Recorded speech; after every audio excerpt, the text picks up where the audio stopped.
इससे पहले कि हम आज की चर्चा शुरू करें, एक बात साफ करना बहुत जरूरी है। आज के वीडियो में जो भी बातें, तर्क और विचार आप सुनेंगे, वो शहीद ए आजम भगत सिंह के हैं, जो उन्होंने अपनी प्रसिद्ध किताब मैं नास्तिक क्यों हूं में लिखे हैं। ये विचार उनके व्यक्तिगत अध्ययन और जेल के अनुभवों का परिणाम है। इसमें मेरा या इस चैनल का कोई भी व्यक्तिगत विचार शामिल नहीं है। हमारा एकमात्र मकसद इस महान क्रांतिकारी के दर्शन को आप तक पहुंचाना है। 1930 की लाहौर जेल में फांसी के फंदे से चंद दिन दूर एक 23 साल के नौजवान ने ईश्वर और धर्म पर कुछ ऐसे सवाल उठाए थे जिन्होंने पूरी दुनिया को झकझोर दिया। आज हम उसी किताब मैं नास्तिक क्यों हूं के माध्यम से भगत सिंह के उन 5 सबसे शक्तिशाली तर्कों को समझेंगे। तो चलिए इतिहास के उस कमरे में चलते हैं जहां विचारों की आंधी चल रही थी।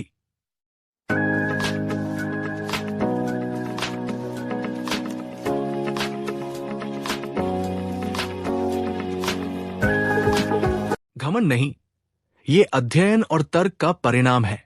The result of study and logic. Bhagat Singh के नास्तिक होने की खबर जब जेल में फैली तो उनके कई साथियों को लगा कि शायद मौत की नजदीकी या उनकी बढ़ती शोहरत ने उन्हें घमंडी बना दिया है। उनके एक करीबी दोस्त ने तो यहां तक कह दिया कि तुम अपनी लोकप्रियता के नशे में चूर हो, इसीलिए ईश्वर को नकार रहे हो।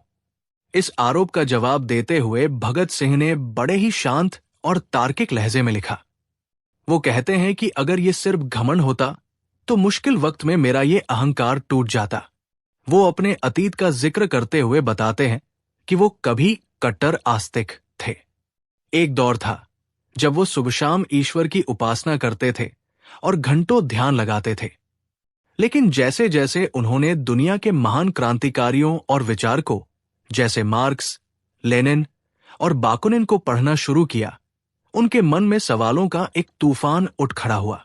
भगत सिंह तर्क देते हैं कि किसी भी प्रचलित धारणा या धर्म को सिर्फ इसलिए मान लेना क्योंकि वो सदियों से चला आ रहा है, एक इंसान की बुद्धि का अपमान है। वो लिखते हैं, मेरा नास्तिकता की ओर मुड़ना कोई अचानक लिया गया फैसला नहीं था, बल्कि ये मेरे निरंतर अध्ययन और हर उस चीज को चुनौती देने की हिम्मत का नतीजा था जिसे समाज बिना सवाल किए मानता आया है। उनके लिए नास्तिकता अहंकार नहीं, बल्कि अपनी बुद्धि के प्रति ईमानदारी थी। अगर ईश्वर है तो दुनिया में इतना अन्याय और दुख क्यों है? The question of suffering and injustice. Bhagat Singh का दूसरा तर्क उन तमाम धार्मिक मान्यताओं की बुनियाद हिला देता है जो ईश्वर को परम दयालु और न्यायकारी मानती है। वो एक ऐसा सवाल पूछते हैं जिसका जवाब आज भी दार्शनिकों के पास नहीं है। अगर ईश्वर सर्वशक्तिमान है और उसने ही ये सृष्टि रची है, तो उसने इसे इतना भयानक और दुखों से भरा क्यों बनाया? वो दुनिया भर में फैली हुई गरीबी, भूखमरी और बीमारियों का जिक्र करते हुए पूछते हैं कि क्या ईश्वर को उन मासूम बच्चों की चीखें सुनाई नहीं देती जो भूख से तड़प तड़प कर मर जाते हैं? क्या उसे वो बेगुनाह लोग नहीं दिखते जिनका कत्लेआम किया जा रहा है? जब धार्मिक लोग ये दलील देते हैं कि ये सब हमारे पिछले जन्मों के कर्मों का फल है, तो भगत सिंह इस पर कड़ा प्रहार करते हैं। वो कहते हैं कि ये तर्क सिर्फ गरीबों और मजलूमों को खामोश रखने का एक बहाना है। वो पूछते हैं कि अगर कोई बच्चा एक गरीब के घर पैदा होकर भूखा मर रहा है, तो क्या एक दयालु ईश्वर इतना क्रूर हो सकता है कि वो पिछले जन्म की सजा देने के लिए उसे इस जन्म में तड़पाए? और अगर वो ऐसा करता है तो वो न्यायकारी कैसे हुआ? वो तो एक क्रूर शासक और निर्दयी तानाशाह की तरह व्यवहार कर रहा है। भगत सिंह तर्क देते हैं कि समाज में फैली ये असमानता और शोषण ईश्वर की मर्जी नहीं, बल्कि इंसान के हाथ में सत्ता और संपत्ति के गलत बंटवारे का नतीजा है। उनके लिए ईश्वर का डर दिखाकर लोगों को उनकी बदहाली स्वीकार करने पर मजबूर करना एक बौद्धिक गुलामी है। वो साफ कहते हैं कि जब तक इंसान इस सच को स्वीकार नहीं करेगा कि वो खुद अपनी किस्मत का निर्माता है, तब तक वो इन बेड़ियों से आजाद नहीं हो पाएगा। भगत सिंह के ये विचार हमें उस दौर में ले जाते हैं जहां तर्क ही सबसे बड़ा हथियार था। दोस्तों, द ऑडियो लाइब्रेरी का हमारा ये प्रयास है कि हम ऐसी ही महान किताबों और क्रांतिकारी विचारों को आप तक पहुंचाते रहें। अगर आपको हमारा ये काम पसंद आ रहा है और आप चाहते हैं कि हम ऐसे ही और गहरे विषयों पर वीडियो लाते रहें, तो अभी इस चैनल को सब्सक्राइब जरूर करें और घंटी वाला बटन दबा दें ताकि आप आने वाले किसी भी वीडियो को मिस न करें। चलिए अब बढ़ते हैं भगत सिंह के तीसरे और सबसे महत्वपूर्ण तर्क की ओर, पुनर्जन्म और स्वर्ग नरक का भ्रम, the illusion of after life and rebirth. Bhagat Singh ने अपने इस तर्क में धर्म की उस सबसे गहरी जड़ पर प्रहार किया है जिस पर सदियों से समाज टिका हुआ है, यानी स्वर्ग, नरक और पुनर्जन्म का सिद्धांत। भगत सिंह इसे महज एक खतरनाक कल्पना मानते थे। उनका तर्क था कि ये सिद्धांत किसी ईश्वरीय सत्य की वजह से नहीं, बल्कि समाज के शक्तिशाली लोगों द्वारा अपनी सत्ता बनाए रखने के लिए गढ़े गए हैं। भगत सिंह सवाल करते हैं कि क्या वाकई किसी ने स्वर्ग की अप्सराओं या नरक की आग को देखा है, या फिर ये सिर्फ उन लोगों को काबू में रखने के तरीके हैं जो आज के अन्याय के खिलाफ आवाज उठा सकते हैं। वो पुनर्जन्म के सिद्धांत को मानवता के खिलाफ एक साजिश करार देते हैं। वो कहते हैं कि जब समाज का एक बड़ा हिस्सा गरीबी, भूखमरी और गुलामी में जी रहा होता है, तब धर्म उसे ये कहकर चुप करा देता है कि धैर्य रखो, ये तुम्हारे पिछले जन्मों का फल है। अगर इस जन्म में चुपचाप सह लोगे तो अगले जन्म में तुम्हें सुख मिलेगा। भगत सिंह के अनुसार ये विचार इंसान को विद्रोही बनाने के बजाय उसे कायर और संतोषी बना देता है।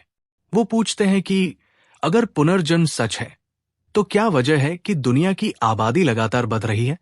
ये नई आत्माएं कहां से आ रही हैं?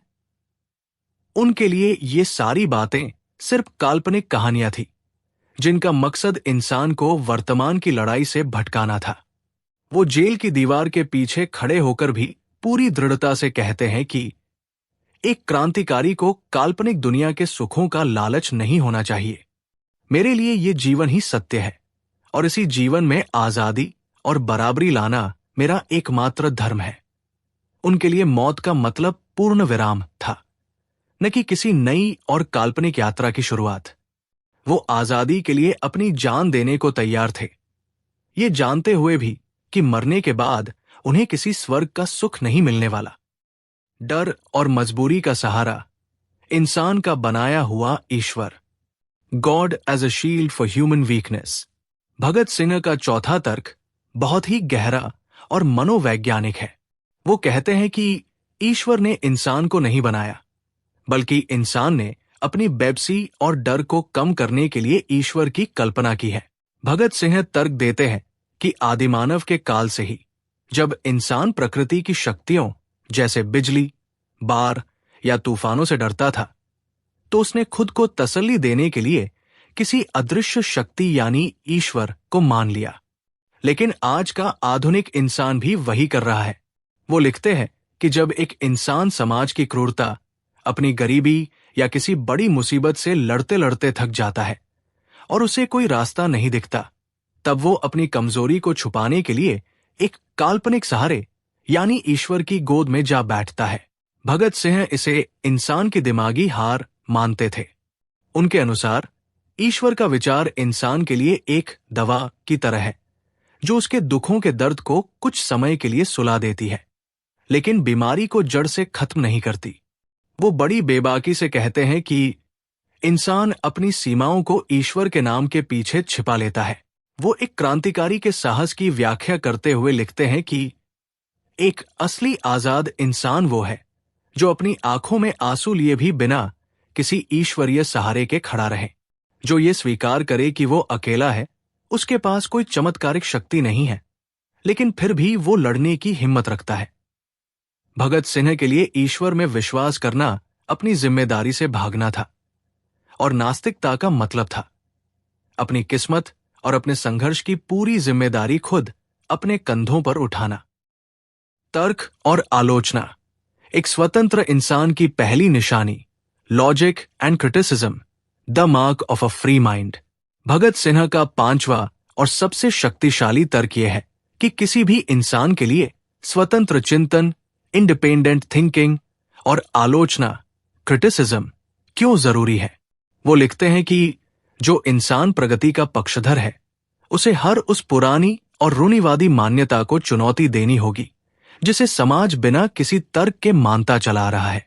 भगत सिंह के अनुसार किसी भी बात को सिर्फ इसलिए मान लेना कि वो हमारे पूर्वजों ने कही है या किसी धर्म ग्रंथ में लिखी है, एक किस्म की मानसिक गुलामी है। वो कहते हैं कि एक सच्चे क्रांतिकारी का पहला गुण है संदेह करना और सवाल पूछना। उनका तर्क था कि जो विश्वास तर्क की कसौटी पर खरा न उतरे, उसे त्याग देना ही बेहतर है। वो बड़ी गहराई से समझाते हैं कि अंधविश्वास और अंधभक्ति इंसान की सोचने की शक्ति को खत्म कर देती है। वो लिखते हैं, आलोचना और स्वतंत्र विचार एक क्रांतिकारी के दो अनिवार्य गुण हैं। उनके लिए नास्तिकता का मतलब सिर्फ ईश्वर को नकारना नहीं था, बल्कि हर उस विचार को नकारना था जो इंसान को गुलाम बनाता हो, चाहे वो धर्म हो, जाति हो या कोई पुरानी परंपरा। वो अंत में साफ कहते हैं कि अगर आप सच की तलाश करना चाहते हैं तो आपको अपने पुराने विश्वासों की जंजीरों को तोड़ना होगा। एक आजाद दिमाग ही एक आजाद समाज का निर्माण कर सकता है। उनके हिसाब से ईश्वर पर यकीन करना आसान है, क्योंकि वहां आपको खुद कुछ सोचना नहीं पड़ता, सब कुछ ईश्वर की मर्जी पर छोड़ दिया जाता है। लेकिन नास्तिकता कठिन रास्ता है, क्योंकि यहां आपको अपने हर सवाल का जवाब खुद ढूंढना पड़ता है। निष्कर्ष, कंक्लूजन, तो ये थे भगत सिन्हा के वो 5 तर्क जो उन्होंने अपनी मौत से ठीक पहले दुनिया के सामने रखे थे। अक्सर लोग कहते हैं कि इंसान आखिरी वक्त में घबराकर भगवान को याद करने लगता है, लेकिन भगत सिंह ने 23 मार्च 1931 की उस शाम तक अपने सिद्धांतों से समझौता नहीं किया। जब उनसे पूछा गया कि क्या उन्हें मरने के बाद किसी सजा का डर नहीं है, तो उन्होंने बड़े गर्व से कहा था कि मैं एक क्रांतिकारी की तरह अपना फर्ज निभा रहा हूं और इसके बदले मुझे किसी स्वर्ग की लालसा नहीं है। उनके लिए नास्तिकता कोई अहंकार नहीं, बल्कि देश और मानवता के प्रति उनकी अटूट निष्ठा थी। वो जानते थे कि वो लौटकर नहीं आएंगे, लेकिन उनके विचार करोड़ों युवाओं के मन में हमेशा जीवित रहेंगे। भगत सिंह की इस किताब मैं नास्तिक क्यों हूं का मकसद हमें नास्तिक बनाना नहीं, बल्कि हमें सोचने वाला इंसान बनाना था। एक ऐसा इंसान जो अंधविश्वास की बेड़ियों को तोड़कर तर्क और न्याय के रास्ते पर चल सके। आज दी ऑडियो लाइब्रेरी के इस सफर में हमने एक महान आत्मा के विचारों को छुआ है। भगत सिंह कहते थे, इंसान को मारा जा सकता है पर उसके विचारों को नहीं। साम्राज्यों का पतन होता है, लेकिन विचार हमेशा जीवित रहते हैं। उम्मीद है कि आज का ये वीडियो आपको सोचने पर मजबूर करेगा। भगत सिंह के इन तर्कों के बारे में आपकी क्या राय है, हमें कमेंट्स में जरूर बताएं। अगर आपको शहीद भगत सिंह के विचारों पर आधारित ये वीडियो पसंद आया तो इसे अपने दोस्तों के साथ शेयर जरूर करें। ऐसी ही और प्रेरणादायक किताबों की समरी सुनने के लिए हमारे चैनल को सब्सक्राइब करना न भूलें। मिलते हैं अगले वीडियो में एक नई किताब और एक नए नजरिए के साथ। इंकलाब जिंदाबाद।